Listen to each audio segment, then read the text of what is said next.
Ada beberapa berita yang sangat menarik di antara 26 topik hari ini. Soccer Mania, mari kita mulai rangkumannya. Kita mulai dari berita pertama. Ada masalah sederhana tapi krusial di balik layar sepak bola dunia.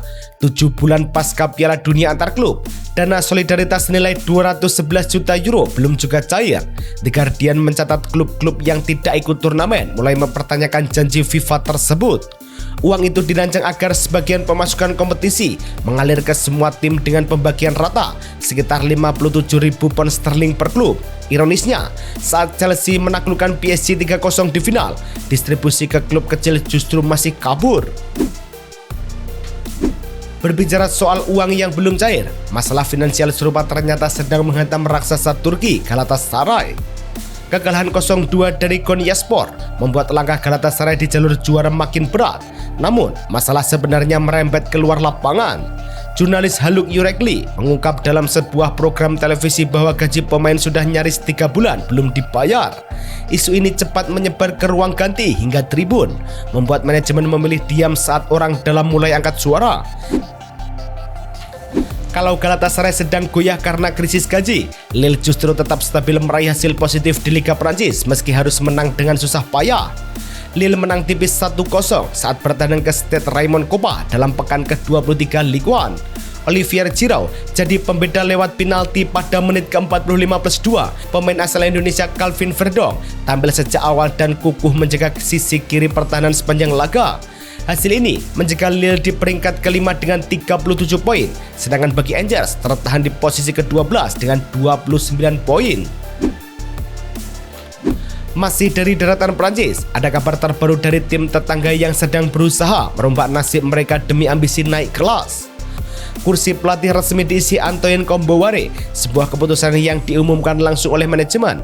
Nama Kombouaré dipilih oleh Antoine Arnaud dan direktur olahraga Marco Nepe karena pengalamannya di level tertinggi serta reputasinya membangun tim disiplin. Paris FC memang butuh pelatih tegas jika ingin benar-benar bersaing. Jika Paris FC baru saja mengamankan pelatih baru, PSG justru sedang berjuang memagari aset muda berharganya dari godaan klub-klub besar Eropa. Manajemen PSG mulai was-was melihat minat serius pada Seny Mayulu, meskipun kontraknya masih tersedia sampai 2027. Dortmund bahkan sempat menawarkan uang lebih besar dan menit bermain yang lebih jelas. Namun, RMC Sport menyebut Mayulu yang berusia 19 tahun lebih tertarik pada proyek Luis Enrique ketimbang sekedar angka di atas kertas. Sehingga, manajemen menyiapkan perpanjangan hingga 2030. Strategi memagari pemain muda ini juga diterapkan PSG kepada mesin lini tengah mereka. Joao Neves yang awalnya datang sebagai rekrutan senilai 65 juta euro kini menjadi mesin utama lini tengah PSG. Musim ini performanya meledak hingga nilainya melonjak menjadi 130 juta euro versi CIES dan masuk 8 termahal dunia. PSG pun memperpanjang kontraknya sampai 2030 dengan penyesuaian bayaran setara kontribusinya karena mengunci gelandang sekelas Neves jauh lebih murah daripada mencari pengganti sepadan. Dari perkembangan kontrak di Paris, kita bergeser ke Jerman. Freiburg mengamankan kemenangan 2-1 atas Borussia Mönchengladbach di Europark Stadium. Matthias Ginter membuka keunggulan di menit ke-36, lalu Igor Matanovic menggandakan skor pada menit ke-74. Gladbach baru memberi respon di menit ke-84 lewat gol Haris Tabakovic. Tambahan 3 poin membawa Freiburg naik ke posisi ke-7 dengan 33 angka, sementara Gladbach tertahan di peringkat ke-14 dengan 22 poin. Nasib serupa Gladbach juga dialami Napoli yang harus rela pulang tanpa poin setelah kena comeback menyakitkan dari Atalanta. Napoli takluk 1-2 dari Atalanta dalam duel di New Balance Arena. Partenope sempat memimpin lewat Sampiu Kema di menit ke-18. Namun, Atalanta bangkit di babak kedua lewat gol Mario Pasalic di menit ke-61 dan Lazar Samardzic di menit ke-81. Hasil ini membuat Napoli tertahan di posisi ketiga dengan 50 poin, sementara Atalanta naik menjaga asa ke zona Eropa sekaligus menyamai poin Como. Saat Napoli terpleset, AS Roma justru memanfaatkan momentum untuk memangkas jarak di tabel klasmen dengan kemenangan dominan. AS Roma tampil dominan saat membekuk Cremonese 3-0 pada pekan ke-26 Serie A setelah babak pertama buntu. Bryan Cristante membuka skor di menit ke-59, Evan Endika menit ke-77, dan Nicolo Pisili mengunci kemenangan di menit ke-86. Kemenangan ini membuat Roma menyamai poin Napoli di posisi keempat klasemen, sementara Cremonese berada di posisi ke-16 dengan 24 poin. Kontras dengan dominasi Roma, malam yang kelam justru harus dirasakan AC Milan. AC Milan tumbang 0-1 saat menjamu Parma pada pekan ke-26 Serie A di San Siro. Laga berakhir pahit setelah Mariano Troilo mencetak gol di menit ke-80 yang sempat dianulir sebelum akhirnya disahkan VAR. Kekalahan ini membuat Milan tetap di posisi kedua dengan 54 poin, sedangkan bagi Parma, 3 kemenangan beruntun membawa mereka naik ke peringkat ke-12 dengan 32 poin. Kekalahan mengejutkan tadi bukan sekedar soal hilangnya poin, tapi juga soal runtuhnya rekor impresif yang selama ini dijaga Milan. Menjamu lawan di San Siro dengan modal 24 laga tanpa kalah, AC Milan seharusnya percaya diri. Namun, ritme mereka mulai goyah. Parma menghukum lewat 1 gol yang membuat rekor Milan runtuh dan jarak dengan Inter melebar jadi 10 poin. Dalam perburuan Scudetto, selisih sebesar itu di fase krusial hampir selalu jadi vonis pahit, seolah Milan tampak kehabisan bensin di tikungan akhir. Selain terpukul secara hasil, Milan juga harus menerima kenyataan pahit mengenai kondisi salah satu motor serangan mereka yang mengalami insiden serius. Ruben Loftus-Cheek terlibat duel keras dengan kiper Parma, Eduardo Corvi, saat menyambut umpan silang. Kepala keduanya beradu hingga darah terlihat di wajah sang gelandang. Tim medis memasang penyangga leher sebelum membawanya keluar lapangan dengan tandu untuk diralikan ke rumah sakit. Milan kini menunggu hasil medis karena kehilangan pilar lini tengah bisa mengganggu keseimbangan tim di tengah musim yang padat. Di saat rival sekotanya dirundung masalah, Inter justru sedang menikmati keuntungan dari investasi cerdas mereka di sektor pertahanan. Manuel Akanji datang sebagai pinjaman dari Manchester City dan kini jadi figur penting. Menurut laporan Nicolas Kira, Inter siap mengaktifkan klausul 15 juta euro untuk mempermanenkannya hingga 2028 dengan gaji 3,75 juta euro per musim. Meski hanya mencetak 2 gol dari 32 laga, kecerdasan Akanji dalam membaca ruang jadi nilai utama yang sulit diganti. Berpindah ke Spanyol, Barcelona kembali menunjukkan dominasinya untuk merebut kembali tahta tertinggi klasemen La Liga. Barcelona menang dominan 3-0 atas Levante di Camp Nou. Marc Bernal membuka skor di menit keempat, Frenkie de Jong di menit ke-32, dan Fermin Lopez mengunci kemenangan di menit ke-80. Hasil ini mengantar Barcelona ke puncak klasemen dengan 61 poin, sementara Levante berada di posisi ke-19 dengan 18 poin. Kemenangan telak Barca ini sebenarnya sudah bisa diprediksi karena Levante punya catatan sejarah yang sangat buruk tiap kali bertamu ke sana.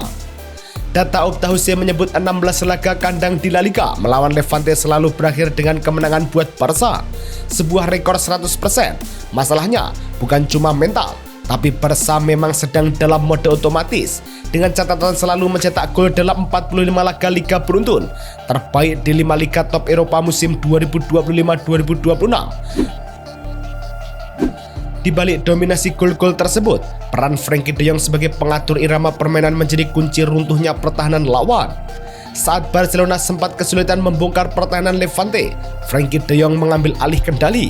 Ia membuka skor, menciptakan 4 peluang, dan mengirim 20 umpan ke sepertiga akhir. Akurasi 113 dari 116 operan plus 5 recovery melengkapi penampilannya. Musim ini, sang kapten bukan sekedar gelandang, melainkan pusat gravitasi permainan Blaugrana. Selain peran De Jong, Hansi Flick juga punya 1 kartu truf dalam diri Fermin Lopez yang statistik performanya terus meningkat tajam. Awalnya, banyak yang ragu saat Fermin Lopez hanya jadi pelapis, namun ia membuktikannya lewat produktivitas tinggi. Kini ia mengemas 11 gol plus 12 assist dalam 2016 menit, dengan total 30 gol dan 21 assist selama membela klub. Di tangan Hansi Flick, ia bukan sekedar pelapis, melainkan kartu truf yang bikin taktik Barca jauh lebih hidup. Berbanding terbalik dengan kondisi internal Barca yang ceria, Real Madrid justru harus menerima kabar buruk soal kondisi kebugaran pemainnya. Real Madrid tak hanya kalah 1-2 di Osasuna, tapi juga kehilangan Dani Ceballos yang mengalami cedera otot soleus kaki kanan.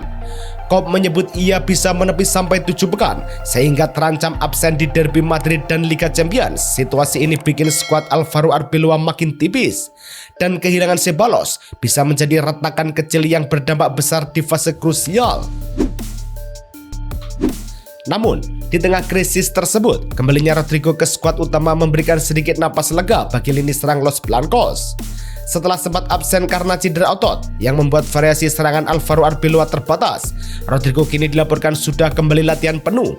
Jika tak ada kendala, ia berpeluang masuk skuad lawan Benfica. Dengan mobilitasnya, Rodrigo bisa menjadi pembeda saat eksekusi akhir tim masih menjadi pekerjaan rumah. Dari Spanyol kita menuju Inggris, di mana Liverpool harus berjuang hingga detik-detik akhir untuk mengamankan poin penuh. Liverpool menang susah payah 1-0 atas Nottingham Forest di City Ground lewat gol Alexis Mac Allister pada menit ke-90+7. Tambahan 3 poin ini membuat Liverpool mengoleksi 45 poin dan naik ke posisi ke-6, sementara Forest tertahan di peringkat ke-17 dengan 27 poin. Jika Liverpool menang dramatis, Arsenal justru tampil sangat perkasa saat menghancurkan rival sekotanya dalam Derby London Utara. Arsenal tampil dominan menang 4-1 atas Tottenham Hotspur. Eberechi Eze mencetak 2 gol pada menit ke-32 dan menit ke-61. Sementara Victor Gyökeres ikut berpesta dengan 2 gol di menit ke-47 dan injury time. Spurs hanya sempat menyamakan lewat Randal Kolomwani. Kemenangan ini menjaga Arsenal di puncak dengan 61 poin dari 28 laga, sedangkan Spurs terpuruk di posisi ke-16 dengan 29 poin. Kemenangan besar ini sekaligus mencatatkan sejarah baru bagi Arsenal dalam dominasi mereka atas sang rival bebuyutan. Arsenal menutup 5 pertemuan terakhir melawan Spurs dengan kemenangan beruntun, sebuah pencapaian pertama di era Premier League bagi The Gunners. Mikel Arteta kini mencatat 42 kemenangan dari 69 derby London dengan rasio 61%, melewati rekor Jose Mourinho dan Arsene Wenger. Angka ini menegaskan bahwa Arsenal kini matang secara taktik, bukan sekedar emosional di laga besar. Sosok yang menjadi pusat perhatian dalam dominasi taktik Arteta tersebut tidak lain adalah Victor Gyökeres yang kian produktif tahun ini. Sempat diragukan di awal, Victor Gyökeres menjawabnya dengan mengoleksi 7 gol dan 2 assist dari 12 laga terakhir bersama Arsenal. Total kontribusinya di tahun 2026 yang mencapai angka 9 bahkan sudah melampaui catatan sepanjang tahun 2025. Saat tidak ada striker lain yang menyaingi keterlibatan golnya tahun ini, jelas Arsenal telah menemukan mesin baru. Dari London kita bergeser ke Aston Villa yang tampaknya siap memulangkan kembali mantan pemainnya dari Juventus. Douglas Luiz sempat dilepas mahal ke Juventus, namun gagal menemukan performa terbaiknya di Turin.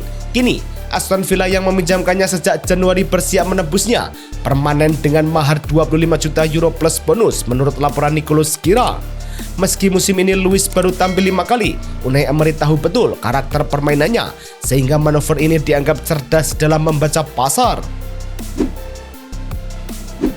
Berbeda dengan Douglas Luiz yang kemungkinan pulang ke klub lama, Casemiro justru menegaskan tidak akan kembali ke Brasil dalam waktu dekat. Setelah dipastikan bakal angkat kaki dari Manchester United, muncul kabar soal kepulangan Casemiro ke Sao Paulo. Meski sempat ada obrolan santai via pesan singkat dengan petinggi klub, Casemiro menegaskan proyeknya adalah lanjut di pasar liga lain. Dengan pengalaman yang dimilikinya, Casemiro merasa levelnya belum turun untuk kembali ke Liga Brazil. Kita tutup rangkuman hari ini dari kabar duka di kasta bawah Inggris, di mana sebuah klub harus menerima kenyataan pahit akibat krisis finansial. Pengurangan 18 poin akibat krisis finansial membuat posisi Sheffield Wednesday terjun bebas sepanjang musim. Kekalahan 1-2 dalam derby kontra Sheffield United memastikan nasib mereka degradasi sudah tak terhindarkan sejak Februari. Mereka kini duduk di angka -7, sebuah rekor pahit di mana rival sekota mereka sendiri yang menjadi algojo degradasi tersebut. Itulah 26 info paling hangat hari ini. Kalau kalian suka, jangan lupa share ke Soccer Mania lainnya. Saya pamit, sampai jumpa di video selanjutnya.